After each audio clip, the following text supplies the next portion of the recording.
I put the physician's assistant in a tizzy when he took my blood pressure. And right around then I got contacted by an internal recruiter from a competitor. So I thought, well, yeah, we'll talk. And 3 months and 6 intense interviews later, I got the offer, and I was able to take some time off in between, which was really wonderful. My blood pressure's back to normal, so you don't have to worry about me in church. I'm not going to have a stroke, which is nice. And it really helped me refocus and finally see some things that were not healthful for me in that situation. Part of it was me, I'm absolutely certain, but part of it was also the culture there. And so it finally was glaring in my face. My career was occupying so much of my headspace, way too much, not what God wants at all. I know that. I have noticed that I am faster to commit it over to Him and faster to realize when I take it back, right? You lay it at the cross, you take it back. You lay it at the cross, you take it back. So I'm finding, and in my wakefulness, I would wake up and start stressing. I wake up less often, which is really nice, but when I do, I just much more quickly commit it over. I can't do anything about this anyway, and it's probably not even going to be as big a deal as I'm making it up to be. So that has been a significant change. Also really appreciating my husband and his support, his utter 100% support of me. You know, just his 100% support, and the ability to spend some more time with him, right? Especially March, April, May, June. He was the only person I got to hug. You know, I'm a hugger. And he was there for that. We also, he's an essential worker, so I was able to do a little bit of travel with him. We needed to go to Marco Island to see a property there. Yeah, not bad. Pompano Beach. And then we went to St. Augustine purposefully on a trip. And it's been really enlightening and really insightful. Just the ability to really see my type A character flaws in wanting to not, number one, let anybody down, and then I'm super duper conscientious. That John's like, that's why you're good at your job. But it keeps me up at night, right? And it occupies too much of my headspace during the day. So being able to adjust that, I think some. Also just the trust. God really is faithful. He really is. We may not see it day to day. It may not look how we want it to look. And then God will handle it from there.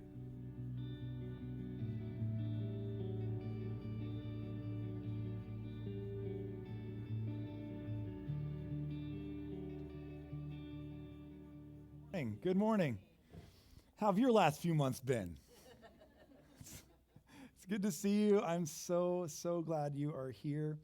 And it is, and when we say it's good to see you, sometimes that sounds like cavalier. It sounds like something we use all the time. But in this season, it's actually good to see everyone, isn't it? Like it feels good to see everyone. So I'm so glad you're here. And as we begin kind of this new series, and I've been thinking about this season we've been in, and it's just one of those difficult things to kind of look at and to see what are the good things that we've seen in the season, what are the bad things we've seen in the season, what are the things that God is shaking loose in us, what are the things He's doing. Like I love, you're going to see these videos every week because I love it because like for a lot of us, we have a lot of catching up to do on life, right? We have a lot of like, how have you actually been? What has God been doing in your life?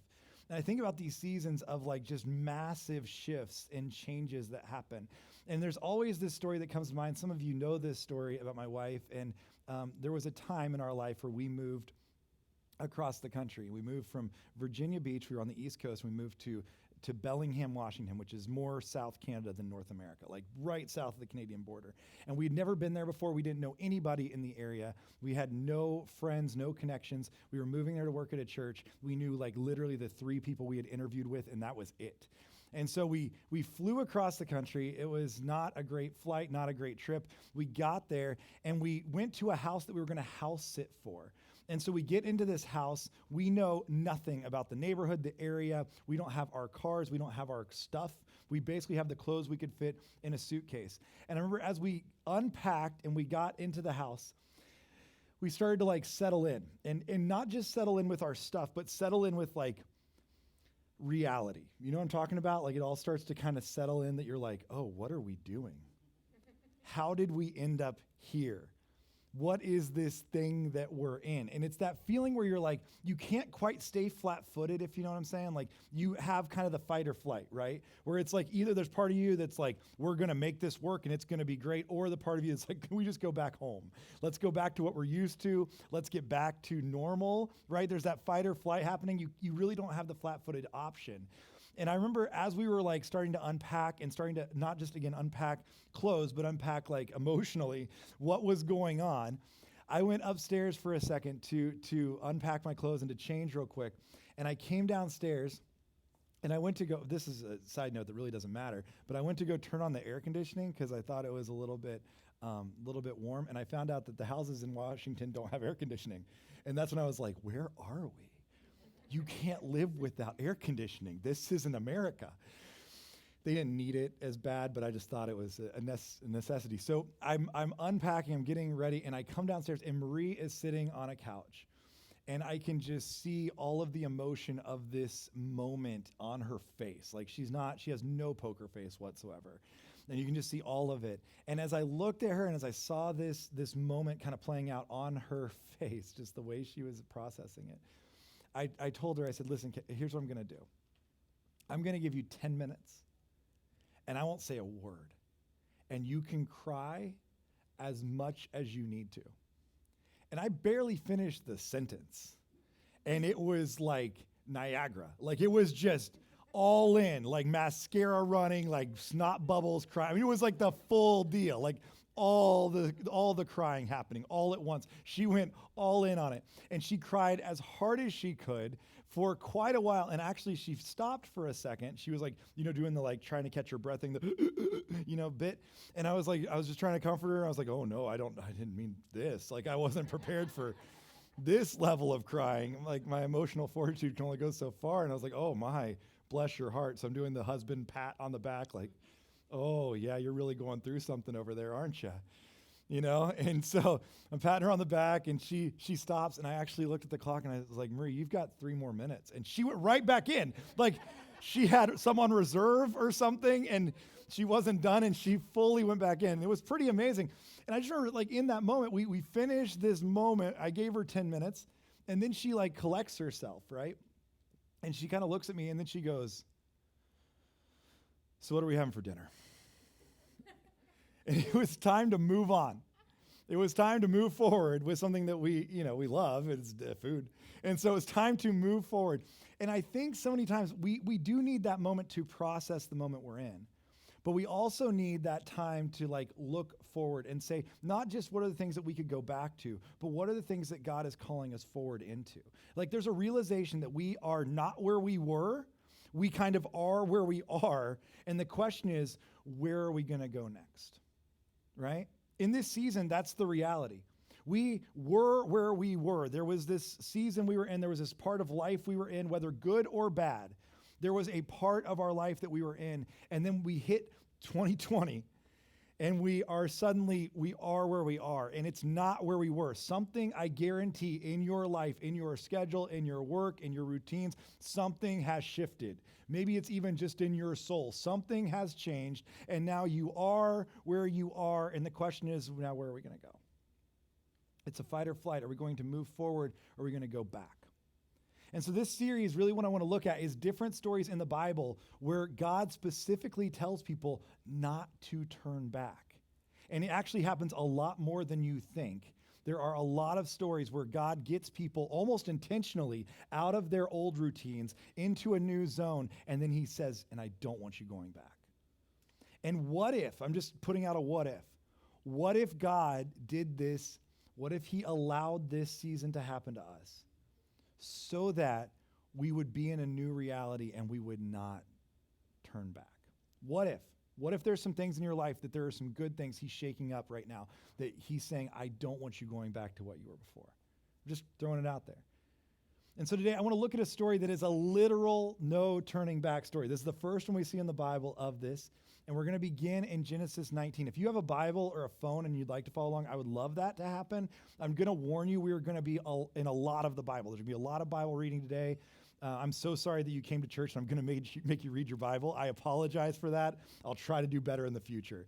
But today you actually have to read your Bible, and we're going to go through as many verses as we can here in Genesis and understanding this story.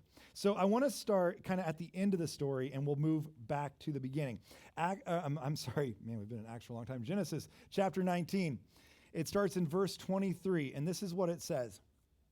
By the time Lot, who's a man, Lot reached Zoar, the sun had risen over the land. Then the Lord rained down burning sulfur on Sodom and Gomorrah from the Lord out of the heavens.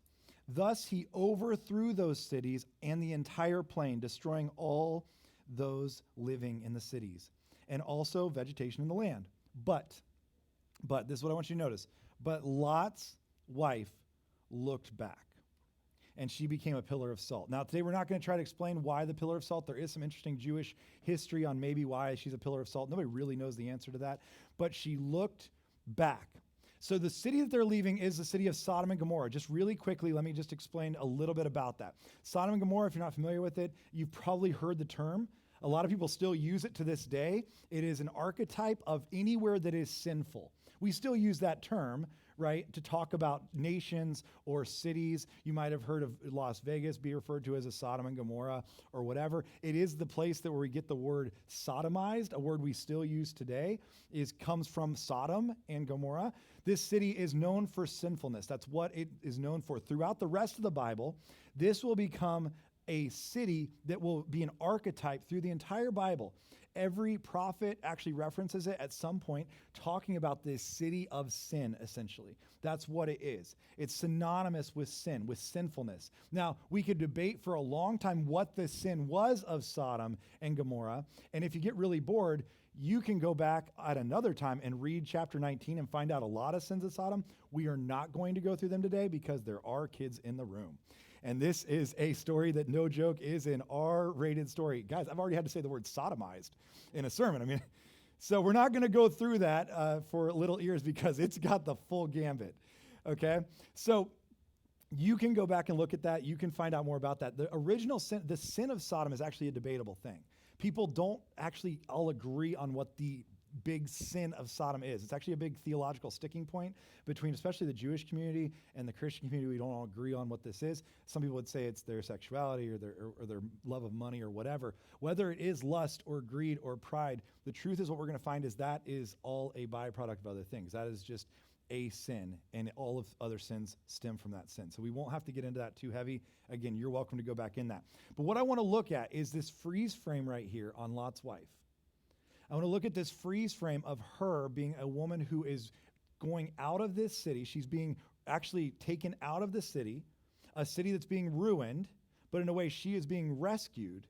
And I want to look at how she got there. So if we start with the end of the story, like pretend this is a movie and there's a freeze frame right here, and it's like her running away from the city, and then she's like, I bet you wonder how I got here. And there's like a voiceover, and they freeze it, and then they start at the beginning of the movie. That's what we're going to do, okay? We're going to go back. So there's kind of 3 acts to this story, okay? So follow me for a second. There's 3 acts to this story. First, there is location. Then there is dislocation.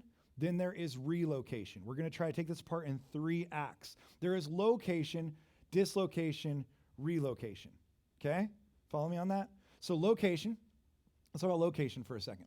The original location, remember we're in the book of Genesis. We're at the beginning of this entire story of the Bible. Where does that whole story begin? It begins in the Garden of Eden, right? Begins with the very beginning. You know the Garden of Eden. Yeah, exactly. And the word Eden, if you don't know, means paradise. That's actually what it means. The Garden of Paradise. Now, the garden is a perfect place, right? It is perfection. God has created it perfectly. But here's the thing that makes the garden perfect. Here's what makes it paradise. It's not the place. It's not the place of the garden that is paradise. It's not the place of the garden that is perfection. What it is that God's presence is in the garden. So it's not about place, it's about presence. God's presence is dwelling in the Garden of Eden. That's what makes it paradise. We confuse those two things all the time, and we'll see it throughout this story that there will be confusion of place and presence of God. So the beginning of the Bible, if you read Genesis 1, we're not going to do it today. If you read Genesis 1, what you'll find is it's a beautiful poem. It's actually Hebrew poetry. And we have no parallels for that in American language, by the way. It's a beautiful poem. And what happens is it's actually written in this rhythm and this bounce and this timing that is literally meant to be read almost like a sonnet, almost like an actual poem where it would actually rhyme and put together in this iambic pentameter type of feel for us, the way we would understand it. And if you were to read it, it feels perfect. It feels beautiful. It all comes together. There's this rhythm to it where there's a rhythm of relationship between God and people. There's a rhythm of relationship between God and his creation. Then there's this hierarchy that's in place where God is in control, and then he gives man control over the animals in the land, and then the land and the animals are underneath their feet. Like, it's this hierarchy. There's a harmony going on. There's a rhythm going on. It's beautiful. And then, if you remember, we get to Genesis 3, and then there's this fall that happens, right? And if you actually read this in the Hebrew, what you'll see is the poem that has this rhythm and this bounce. When it gets to Genesis 3, it actually falls apart. It stops having a rhythm. It stops having a harmony because everything is now out of rhythm and out of the harmony. The hierarchy is out of order. If you remember what happens, they listen to a snake. If you pay attention to what a snake is a creation, not a creator. And now the hierarchy is out of place, right? And now they're confused about this. The rhythm falls apart because the relationship has fallen apart. The harmony falls apart because the hierarchy has fallen apart. And now they are in this new zone where they don't know what to do. And this moves us from the first location to dislocation. And I will say for each one of us, this move from the first location, this place of shalom, this place of peace, where everything is right and everything is good, it is not just true of the people in the garden of Adam and Eve, it is true of every single one of us. We live in dislocation every single day, searching out what we can do to find that peace once again. The Torah, actually, the way that it was written for the Midrash of prophets and of early Jewish historians, they would say that everything that God did in the garden was to create peace, and everything that man has done since then is trying to find that peace again. We're searching for that, I think, right now, more than ever, aren't we? Trying to find that peace, trying to find the rhythms, trying to find the harmony of this world. It's hard to find right now, right? It's hard to find the rhythm of this world when everything feels like it's been fragmented, all of our schedules, our routines are way off. It's hard to find the harmony when it feels like everybody is divided against one another. We are still searching for rhythm and harmony almost every single day. We are in dislocation, just like they were. And so if you look at Genesis 3, if you're following along here, you can flip back a couple pages or a couple chapters here to Genesis 3. And in verse 21, this is what it says as we begin this idea of dislocation. It says, "The Lord God made garments of skin for Adam and his wife and clothed them. And the Lord God said, the man has now become like one of us, knowing good and evil. He must not be allowed to reach out of his hand and take from the tree of life and live forever. So the Lord banished him from the Garden of Eden to work the ground which had been taken. And after he drove the man out, he placed on the east side of the garden a cherubim and a flaming sword, flashing back and forth to guard the way to the tree of life." He places this on the east side. This is what's important, is at this moment, they leave the garden and they go east. What we're going to see is there's an archetype also in the Bible of going east. Whenever evil is involved, whenever sin is involved, it actually usually shows somebody going east. So they go east, and what we'll actually see is in the next chapter, Cain and Abel. Cain goes further east, further from the garden, further from the good, further from the shalom, from the peace, from the harmony and the rhythms of this that we're designed to be in. They go further east. Cain and Abel, they actually move further east. Then you'll see in chapter 11, when the Tower of Babel happens, you'll see them go further east. We are now getting further and further from the rhythms and the harmony that God has established until Abraham shows up in chapter 12, and he even goes further east. We are now further and further from this harmony and this rhythm that God has called us into. We are now further and further from it until we get to chapter 13. And what happens in chapter 13, this guy Lot, who we just saw, Lot's wife, Lot shows up. And this is what it says in chapter 13. Again, if you're following along, it starts in verse 8. Abram and Lot get in a fight. And it says, so Abram, this is Abraham, Abram, said to Lot, Lot who has the wife, he says to Lot, let's not have any quarreling between you and me, or between your herders and mine, for we are close relatives. Is not the whole land before you? Let's part company. Like, let's split up, man. And if you go to the left, I'll go to the right. If you go to the right, I'll go to the left. Like, you pick first, okay? You get the first pick for the dodgeball team, and you pick first, and then I'll get whoever you got left over. I'll go wherever you don't want to go.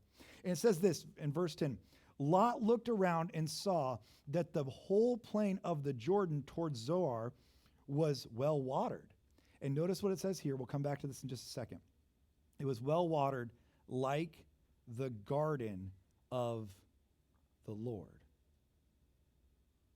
Like the garden of the Lord. What are they talking about there? Talking about the Garden of Eden.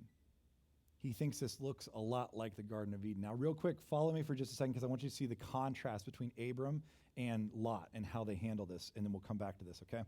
It says, so Lot chose for himself the whole plain of the Jordan and set out towards the east. The two men parted company, and Abram lived in the land of Canaan, while Lot lived among the cities of the plain, and he pitched his tents near Sodom. He goes over towards Sodom, the sinful place, and notice what he does. He puts his tents down there. He's worried about the place. He's worried about the place that he has claimed. But notice what Abram does. He's not worried about the place. He's worried about the presence. Notice what it says. Now people were sinning of Sodom, and they were wicked and sinning greatly against the Lord. But in verse 14, the Lord said to Abram, after Lot had parted from him, look around from where you are, to the north, to the south, to the east, to the west. All the land that you see, I will give you and your offspring forever. I will make your offspring like the dust of the earth. You're going to have so many of them. So that if anyone could count the dust, then your offspring could be counted. So walk through the length and the breadth of the land that I'm giving to you. You might be like, oh, he loves this land. This land's what it's all about. No, look at the difference. Lot put up tents. What we're going to see with Abram is, so Abram went to live near the great trees of Mamre at Hebron, where he pitched his tents, and there he built an altar to the Lord. He's not worried about the place, he's worried about the presence. There's a big difference here between these two things. But notice what Lot is worried about in verse 10. If you go back to verse 10, Lot is looking at the plot of land, and what he's trying to find in this dislocation is he's trying to find the place that looks like peace to him. It looks like the rhythm. It looks like the harmony that he was hoping for. And guys, for many of us, this is what we do, is we search for those things. And we'll search for it wherever we can, even if it is not the perfection of God, it's something less. See, Abram's worried about the presence of God, but he is worried about this presence, while Lot is worried only about the placement and what the place could be. And he wants a place to substitute for the presence of God. Do you see what I'm saying here? He wants a place that will substitute for the presence of God. He wants the place that looks like the garden without the presence of God from the garden. While we are in dislocation, we are constantly looking for something else. We're looking for something that looks like the thing we want, even if it means that we do not have the presence of God with us. When I was in high school, I experienced dislocation right towards the end of high school going into college. So I had decided to go to a college. Again, I believed if I was 6'4", I would go play basketball for the University of Kentucky. I turned out to be 6'1", and I played guitar at Warner Southern College and learned the Bible. Similar. And so I had decided to go to this little school in the middle of the state of Florida because partly they had the most scholarships, and I'm cheap. But secondly, they had also said, it's about 3 hours from your home. Doesn't that sound great? And I thought 3 hours is good. My whole family was in Palm Beach County in West Palm Beach. And I was like, 3 hours is good. Because that's not like mom can come up every weekend or something, right? But it's close enough that if I do need to get laundry done, I can still make it there over a weekend and have her do my laundry because I wasn't going to do it myself. You know, that kind of thing. Like it was that kind of distance, right? That felt pretty good. I was like, I can do 3 hours. And so I had decided that's close enough, though, still to my family that I'm not going to be totally, again, dislocated from them. But then, right before I left for college, My brother calls me, who had lived literally 2 blocks away from us in Palm Beach. And he calls me, he's like, hey, Kevin, can we have breakfast? Which was weird because we never had breakfast together because I meant waking up early. I mean, we liked food, but the early part was, what is this? And I was like, something bad's happening. And so we went to breakfast and he sat me down. He's like, hey, Kevin, I just need to tell you, I know you're leaving for college in a couple weeks, but I took a job with another church and I'm going to be moving. And I was like, oh, well, that's cool. And I thought like in Florida or somewhere where humans live. And he was like, so the church is in like northern Indiana. I was like, they have churches there? Like is it a mission field? Like I'm not putting it together. And he was like, yeah, there's a church up there. We're moving in about a month. Oh, good. And then after my brother left, my mother, who also lived in Palm Beach, decided if both of her sons weren't going to live there, neither was she. So she calls me and is like, hey, Kevin, I'm thinking about moving back home. Home for her is Texhoma, Oklahoma, which is on the border of Texas and Oklahoma. Texhoma, Oklahoma. It's a town of 800 people, all related to us. And I was like, you really want to go back there? And she was like, yeah, I'm going to move back there. I was like, why? I mean, it does help the population, I guess. Like having anybody at this point is good, you know? But you do have to watch yourself while you live there, by the way, of which side of the state line you buy your gas on, because your taxes matter and you have to be very careful. That's a true story. So she moved away just a few weeks after my brother, and I found myself, for the first time, just feeling like I was just completely on my own. This dislocation had just happened. And here's what happened after that. So I met a girl who I went to college with, and her dad happened to be a pastor at a church where my dad had pastored. And so I knew a lot of people she knew because we had this in common. And I actually liked her family, and I liked that they lived in a town that I had lived in. They were in Daytona Beach, and I was from Daytona Beach, and I could go there and I could kind of know my way around town, and I could know a lot of the people that went to this church, and I felt very comfortable with it. And so I started dating this girl. Now, let me just be honest with you. This girl and I had nothing in common whatsoever. We were not a good match. There was nothing about it that made us a compatible couple, except for that she seemed like the thing that I was looking for. She was a gateway to the thing that I was hoping to get to. Does that make sense? And so I chased this relationship that was not a good relationship. By no means was it a good relationship. When we broke up, it was the best thing that happened to both of us. We both knew it. But I was going to stick it out. I was going to make it work because I wanted what I thought that she could offer me. I wanted this relocation that I thought I could be offered. And so I chased it so hard. And friends, so many of us chase relationships because we're trying to find this rhythm and this harmony that we think we can only find through somebody else.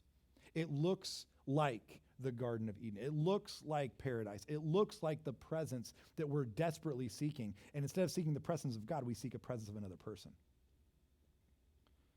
For so many of us, we do this when it comes to our careers. Right now, so many of you in your jobs, what we don't know is the future that's uncertain. So what we do know is we invest ourselves into our jobs so hard, so heavy that we forget everything else. Men, you know this, but men are going to go wherever they're most respected. Women will usually go, and I know this is a broad stereotype, but generally women will go wherever they are loved most. Men will go wherever they're respected most. If they're respected most at home, they'll show up to the house. But if they're respected most on the golf course, they'll go to the golf course. If they're respected most in their office, they'll go to their office. That's where men show up. That's where they go. And during this season, I don't know what it's looked like for you, but some people have thrown themselves headlong into a career because it looks like the rhythm and the harmony and the presence that they're so desperately seeking. And so they go the wrong direction. And we instead seek the thing that looks like the thing, but it's not the thing. Right? Even our own pride, we seek that because we don't want to humble ourselves in a season where we need more humility and less pride, to be honest. We don't want to humble ourselves, so we seek this pride because it looks like the thing that we're so desperately seeking. It's just interesting because we can complain about what the great sin of Sodom was. We can complain about what the great sin of the first sin, what was it? Was it greed? Was it pride? Was it lust? Probably yes, all of those things. It doesn't matter. Sin is always what is less than the perfection of God. That's what sin is. If you're looking for a clean definition of sin, it is always what is less than the perfection of God. And so we settle for the land or the whatever it is that looks like the the person, the boyfriend, the girlfriend, the job that is less than the perfection of God, that is in itself sin. And we try to seek it out constantly. And I understand it. I have dislocated things during this pandemic. Guys, I'm getting old. I'm getting old. I'm falling apart. Earlier in the pandemic, I dislocated my thumb a couple times. I was riding a bike with other guys, and we were riding fast, and I fell off the bike, and my thumb came out a couple times. Earlier in the pandemic, some of you know this, I dislocated, I had a rib come out. I had a rib come out of place. What is happening with your body when a rib slips out of place? I was helping my kids learn to ride their bikes, and I was holding onto the bike, and we were riding down the sidewalk, and as I was riding, they're kind of heavy, their bikes are getting heavier, and so we're riding, and I'm running, and I'm holding onto that bike and holding them up, and I got done with it, and if you don't know about this, I literally thought I was going to die that night. I was running after them, and I got inside, and I was like, I felt chest pain. And I was like, I don't know what this is, but it's not a good thing. And so I sat on the couch, and I couldn't breathe because it hurt so bad. And I started to have pain going down my right arm, which is not the one that you have to worry about so much, but it was still bad. And I was like, something is going on inside of me. And so I tried to hold it in because I'm a man and because my wife worries real bad. And so I was like, I'm not going to tell her about this. And finally that night I had to be like, hey, Marie, I can't breathe. And I think things are bad. And she's like, what's going on? I was like, I don't know, but I'm having chest pain. And she was like, oh no. And so she checked my life insurance. She was fine after that. But she was like, she was a little bit worried. And she was like, maybe we should call somebody and see what's going on. So we called Diana Morris, and she's a nurse. And we were like, Diana, what do you think? And she was like, I don't want to tell you to go to a hospital in the middle of COVID season. I don't think that's a good idea. But she was like, it does sound like something's bad. The fact that you're calling me at 10 o'clock on a Saturday night makes me think something is bad wrong with you. And I was like, yeah, it sure feels like something's bad wrong with me. And so she was like, maybe call your insurance doctor. So I called our insurance doctor. He got on the phone with me and was like, you're not having a heart attack. And I was like, are you sure? And he was like, yeah, you're not having a heart attack. He's like, I looked at your records, you're fine. I was like, but you're not here, man. You don't know me. And if something bad is happening, and I'm in a lot of pain. And he was like, I don't think it's a heart attack. Just take it easy for a couple of days. So I called another friend of mine, Dr. Strano, who's a chiropractor, and he said, oh, I know what it is. Come on over. So I went to his house. It is now 11:30 on a Saturday night. And he takes me into his garage. And he's like, he sits me down on a chair first, and he runs his hand right down my collarbone, or my sternum. And he starts pointing at stuff and pressing on stuff. And he goes, oh no, that's bad. It's not something you want to hear, guys. Not something you want to hear, not a good sign. And so he takes me, he lays me on a bench, not even his chiropractic table. He lays me on a bench press bench. And he's like, just lay here for a second. So I'm laying on my stomach. And he goes, okay, I'm going to push in just a second. Oh, good. And I was thinking, how bad can it? I didn't know what he was planning on. And out of nowhere, it was like a pile driver. It was like a WWE move. And he came down hard right in the middle of my back. And it apparently from the back, it popped my rib back into place. And I saw spots. And I thought words that a pastor should not think about him. And I sat up, and he was like, is that better? And I was like, I don't know yet. Give me a second. I got to process. And so it did get better a little bit, and it was back in place. And he told me, if it slips back out, here's what you're looking for. And so I asked him, I said, if it slips back out, what do I do? And he was like, oh, you don't do anything. He said, you come back here. And so a few days later, sure enough, it slipped out again. Because again, I am falling apart. And so I called him, and I was like, hey, is there something I can do just to pop this back in place? And he was like, no, you cannot. You will make it worse. You need to come back in. I will do it for you. When we hit these times of dislocation, what happens is when things are dislocated, it hurts. And what we want to do is fix it ourselves as quickly as possible. And I think that the presence of God is saying, no, you can't fix this. That land might look like paradise. That person might look like paradise. That job might look like paradise. But let me just tell you, you can't fix it with that. You won't fix it with a place or a person. You will only fix it with my presence. And we want to fix it as quickly as we can or as fast as we can. And the reality is that's not going to do it. We can't fix it ourselves. We need his help. Right now, as we are in this season, nothing that we do will fix this. Nothing we do will help us through this. The only thing we can do is rely on the presence of God. And so Lot learns to do that. I'm going to skip some of what I was going to talk about because of time. You can go back and read chapter 18. What happens in chapter 18 is Abram hears from God, I'm going to destroy Sodom and Gomorrah. I'm going to destroy this city. And Abram is told by God, like your nephew Lot, who's in that place, I'm going to destroy him. I'm going to destroy everybody in Sodom and Gomorrah. And they have a little arguing match. It's a fascinating thing theologically, by the way, because Abram like literally looks at God and he's like, I love this. Like God says, I'm going to destroy the entire city. And Abram goes, but what if there's 50 people who are righteous? And God goes, well, then I won't destroy the city. And Abram, and like you can almost feel Abram's like wheels turning, and he's like, what if there's 45? And God's like, then I won't destroy the city if there's 45. And Abram's like, what about 40? And God's like, okay, if there's 40. It's like your kids when you bargain with them on how much dinner they have to eat before they can get back up. You know what I'm talking about? What if it's 3 bites of chicken, 2 bites of chicken? And you're like, come on, just eat the chicken. Right? But he's like doing like this Price is Right thing where he's like, I'm not going to go one over. I'm going to keep bidding down a little bit lower, Bob. And so he just keeps putting this out there. And eventually God agrees, if you can find 10 righteous people, I will not destroy the city. The truth is God cannot find 10 righteous people in the city. It's interesting that Abram stops there, by the way, and he stops at 10. Why doesn't he go down to 1?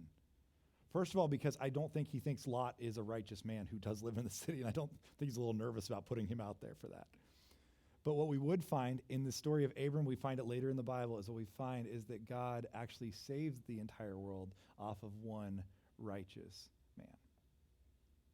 But Abram stops at 10, and God says, unfortunately, I'm still going to destroy the city. Now, we could look at this as a story of ruin, a story where the entire city is put to rubble. We could see that. But I don't want us to look at it through that lens today. I want us to look at it through the eyes of the people who are not seeing it as ruin, but the people who are seeing it as rescue. Because Lot and his family are spared, and they are rescued from this. They are now not just located and dislocated, they are now going to be relocated. They are going to be rescued. They're going to be redeemed out of this. And so if you go back to Acts chapter 19, again, we'll skip through some things. Acts chapter 19, it says this at verse 15. With the coming dawn, the angels urged Lot, saying, hurry, take your wife and your 2 daughters who are here, or you will be swept away when the city is punished. And when he hesitated, notice Lot hesitates. The men grasped his hands. These are angels, by the way, not just men necessarily. The men grasped his hands and the hands of his wife and his 2 daughters. His wife is going to be rescued. She is going to be redeemed. They're saying, like, you're going to get out of here. Don't look at this as a story of ruin. Look at this as a story of rescue. You're going to be rescued. And it says that they took them by the hand and led them safely out of the city, for the Lord was merciful to them. As they soon had brought them out, one of them said, flee for your lives. And notice what they say, don't look back and don't stop anywhere in the plain. Flee to the mountains or you will be swept away. Notice what they said. Do you remember what Lot said when he saw this place and said it looked like the garden of the Lord? It said that he looked at the plain. Notice they say, don't look back and do not stop in the plain. Do not stop in this substitute you have made. Do not stop in this replica of the rhythm and the harmony that God has called you to. Do not stop in this place. Pursue the presence. You can't stop here. Don't look back. That's the explicit direction they're given. You're going to be rescued. Even though everything else is going to be ruined, you will be rescued if you just do this. And it says later on, if we go back to the verses that we were in at the beginning, verse 23, by the time Lot reached Zoar, the sun had risen over the land. And then the Lord rained down burning sulfur on Sodom and Gomorrah from the Lord out of the heavens. Thus he overthrew those cities and the entire plain, destroying all those living in the cities and also all the vegetation in the land. But Lot's wife, she looked back. She couldn't help herself. She couldn't just leave it behind. She had to look back. And she's turned into a pillar of salt. She cannot help herself. She is not rescued because God said, no, I need you to get out of this thing that you've made a lesser idol of me. I need you to keep moving. And she couldn't help herself. She stops in the plane. She looks back.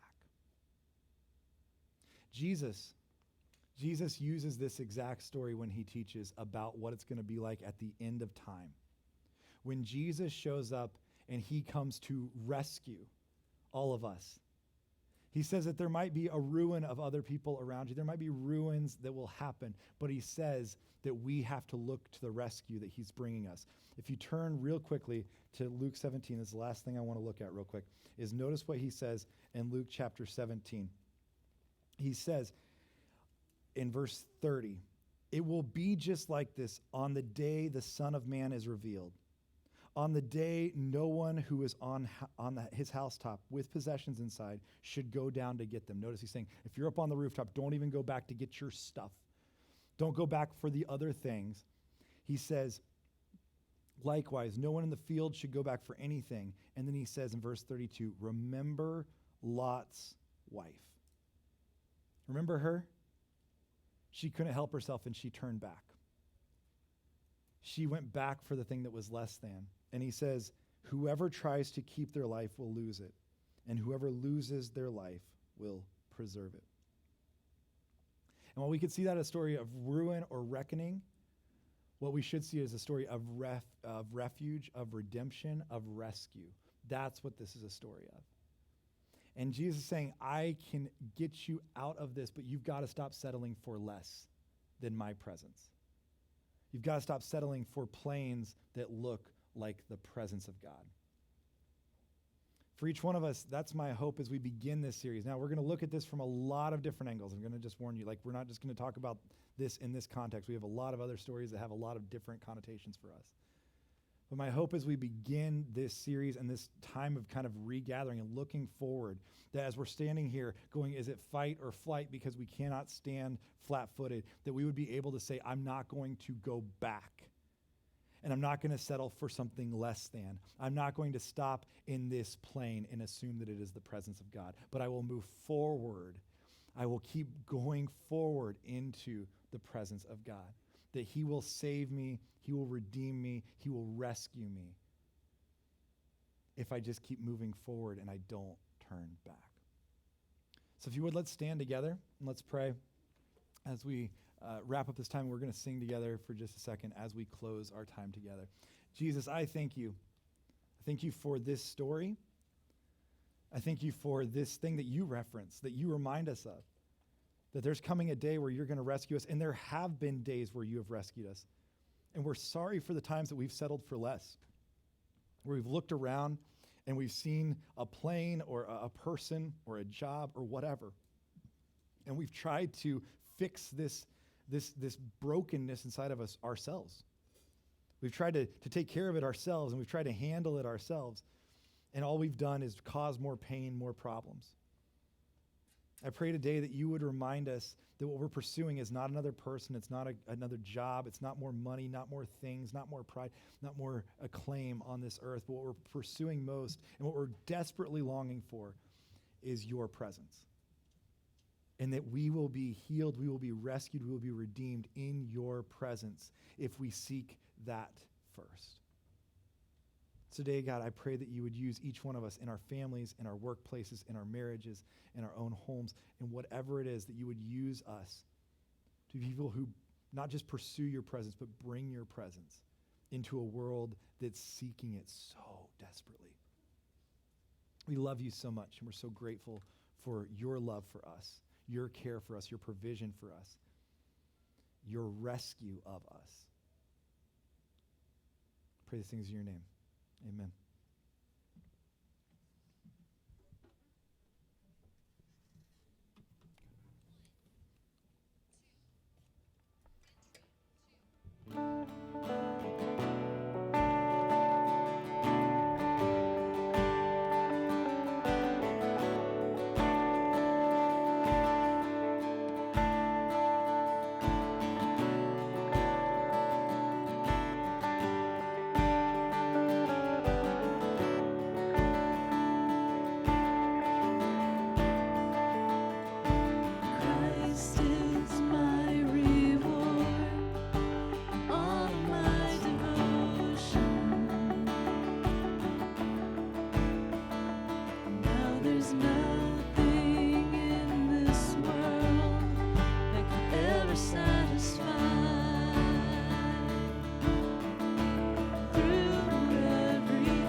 here this morning, and we will see you back here next week.